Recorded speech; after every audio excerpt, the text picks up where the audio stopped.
sont également membres de la mafia des juges d'instruction tels que Michel Claise, ainsi que ou en tout cas protègent la mafia, au même titre que les procureurs du roi, blanchisseurs d'argent, très probablement, ou en tout cas protégeant les blanchisseurs d'argent.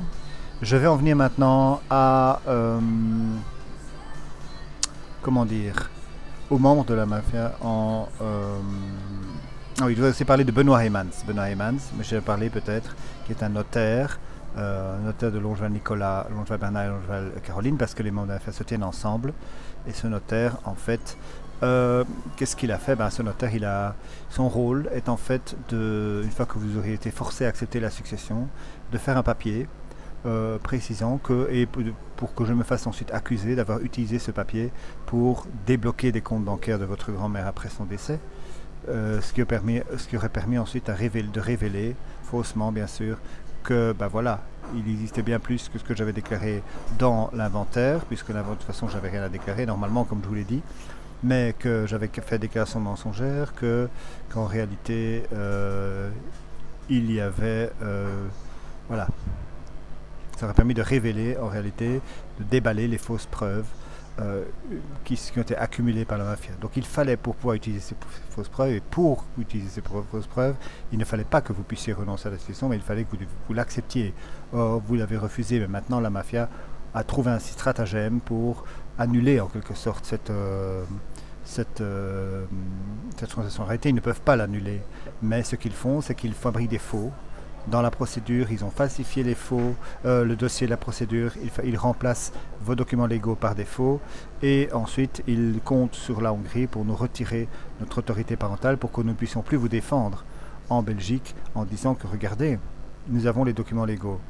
Donc, seule solution, c'est de demander l'asile et d'insister par la voie de vidéo, de sensibiliser le public sur le fait qu'il existe des procédures mafieuses, que des papiers ont été falsifiés dans cette procédure, et qu'il existe aussi les vrais papiers que nous possédons et qui prouvent que normalement, selon l'état de droit, vous avez renoncé à la succession. Moi, j'ai renoncé à la succession le 2 octobre 2013 à Furnes, et non pas, comme le prétend la mafia, dans les documents qui ont été utilisés dans la procédure derrière notre dos à Bruxelles, et sur le fait que vous avez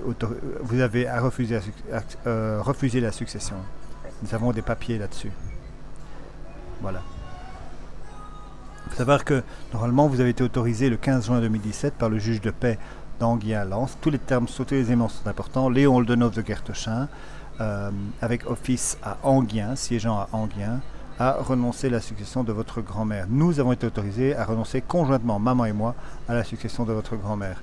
Et il faut savoir que nous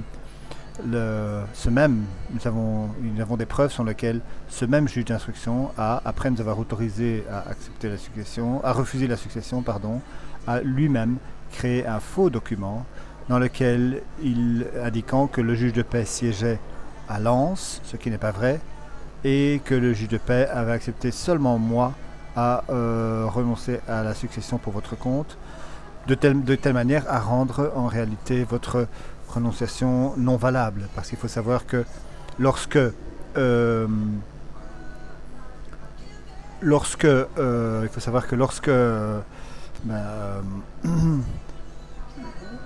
juge de paix, il faut que les deux parents renoncent ensemble en fait à la succession, et il faut aussi préciser que le juge de paix compétent était celui d'Anguien et pas de Lens, et c'est bien lui qui a vous autorisé à renoncer à la succession. Voilà. Quelques exemples de faux utilisés par la mafia. Pourquoi la mafia a falsifié le dossier? Parce qu'ils veulent donc d'abord que dans un premier temps, le juge mafieux Rafferstrad va dire les enfants effectivement oui ils ont refusé la succession, mais puis ensuite dans un deuxième temps il y aurait un recours, et dans ce recours Nicolas Van Spebroek et la commune de La Panne avec sa bourgmestre Anne Van Est pourraient ensuite dire mais écoutez, regardez, ces documents ils sont pas valables, aucun document n'est valable. Regardez, les enfants, ils ont été autorisés au juge de paix de Lens, mais ils habitaient à Anguien, donc c'est pas valable. Pourquoi ils ont été à Lens? Ils pourraient aussi dire tiens, mais regardez, c'est seulement le Christophe qui a renoncé. Ah, c'est pas valable. Comme ça, ils pourraient dire que vous n'avez pas renoncé valablement à la succession. Ils évoquent aussi constamment un papier sur lequel moi j'ai renoncé à la succession à Bruxelles alors que j'ai renoncé à Furnes.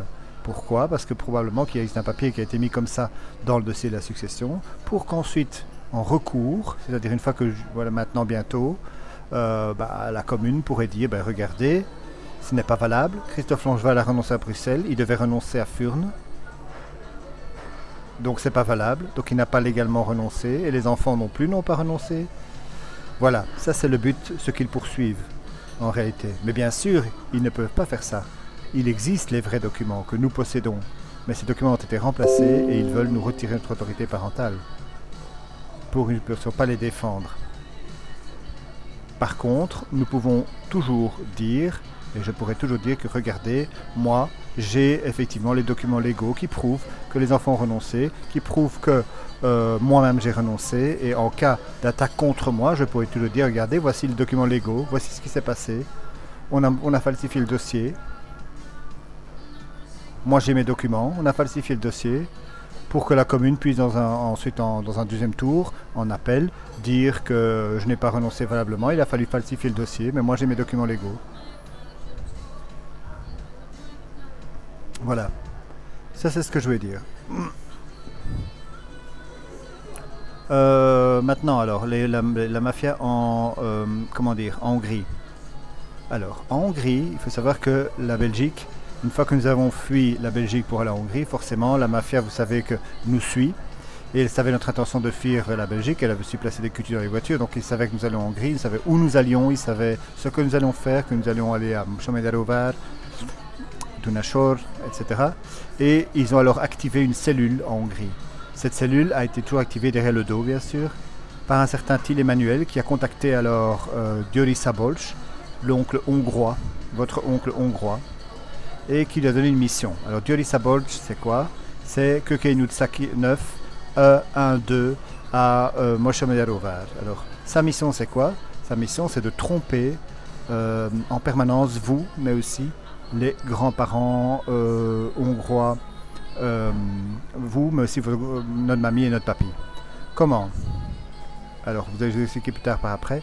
Il y a eu aussi Hartai Ilona et Keszeli Sándor qui eux aussi ont été contactés alors que nous voulions nous rendre à Szeged et ils savaient que nous avions l'intention d'aller chez eux.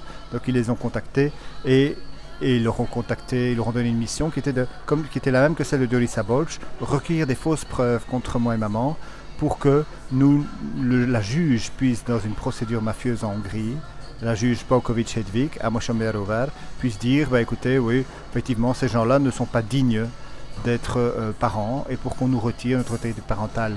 Mais il faut savoir que c'est un but prémédité, le but que nous ne puissions plus vous défendre en Belgique avec nos documents légaux. Et ça, c'est le vrai danger pour vous. Ça, c'est la réalité. Ça, c'est ce qui est la véritable menace pour vous. Et tout ça est bien sûr caché par la juge. Tout ça est bien sûr caché à notre mamie aussi et à notre papy. La juge a demandé à notre mamie et à notre papy, lorsqu'elle les a interrogés, qu'est-ce que vous savez de la succession en Belgique? Et notre mamie a dit, les enfants ont renoncé. Hein. Alors la juge s'est frotté les mains, elle s'est dit, ils ne savent pas qu'il y a un faux jugement pour les remettre dedans. Ils ne savent rien, c'est très bien. Tant qu'ils ne savent rien, ça va. Voilà. Alors il faut savoir que la police à Szeged a dû faire donc 2 faux papiers. Parce qu'effectivement, maman, le 18 septembre 2018, elle est allée à la commune de Szeged. Elle a dit qu'elle voulait partir de la Hongrie après avoir constaté que György Szabolcs notamment provoquait des conflits avec elle et filmait tout. Elle a décidé, et après avoir constaté sans doute aussi un drôle d'agissement de la part de Hartai Ilona et Keszeli Sándor, elle a décidé de quitter la Hongrie. Elle est allée à Szeged pour dire, voilà, maintenant moi je quitte la Hongrie avec les enfants. Je fais ce vœu de quitter définitivement la Hongrie. À partir du moment où on exprime cette intention, ça suffit pour créer un statut légal qui est pour recevoir une carte comme quoi on est hongrois vivant à l'étranger, même si on n'a pas effectivement quitté la Hongrie. C'est le statut légal qui compte. Ça veut dire qu'à partir de ce moment-là, plus aucune autorité n'est compétente pour retirer l'autorité parentale. Et pour donner vous à notre mamie, à notre papy, même temporairement. Ce qui veut dire que la police a fait des faux papiers pour cacher ça, qu'elle n'était pas compétente, et pour pouvoir vous donner temporairement, même au départ temporairement à notre mamie, et pour permettre au tribunal de se déclarer compétent pour nous retirer l'autorité parentale, alors qu'en réalité il ne l'est pas. Voilà, c'est ce que je voulais dire. Merci.